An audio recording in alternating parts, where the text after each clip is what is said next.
Singapore میں امتحانات سے قبل ایک سکول کے پرنسپل نے بچوں کے والدین کو خط بھیجا جس کا مضمون کچھ یوں تھا: محترم والدین، آپ کے بچوں کے امتحانات جلد ہی شروع ہونے والے ہیں۔ میں جانتا ہوں آپ لوگ اس چیز کو لے کر کافی بے چین ہوں گے کہ آپ کا بچہ امتحانات میں بہترین کارکردگی دکھائے، لیکن یاد رکھیں یہ بچے جو امتحانات دینے لگے ہیں ان میں سے مستقبل کے آرٹسٹ بھی بیٹھے ہیں جنہیں ریاضی سمجھنے کی ضرورت نہیں ہے۔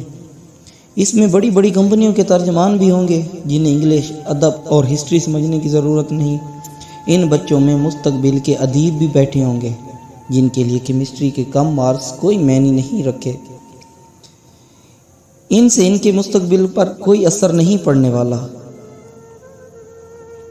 ان بچوں میں سے ایتھلیٹس بھی ہو سکتے ہیں جن کے فزکس کے مارکس سے زیادہ ان کی فٹنس اہم ہے۔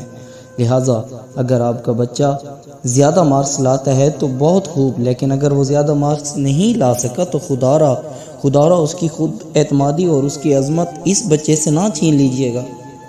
اگر وہ محنت کے باوجود اچھے مارکس نہ لا سکیں تو انہیں حوصلہ دیجیے گا کہ کوئی بات نہیں ہے، یہ ایک چھوٹا سا امتحان ہی تو تھا، وہ زندگی میں اس سے بھی کچھ بڑا کرنے کے لیے بنائے گئے ہیں۔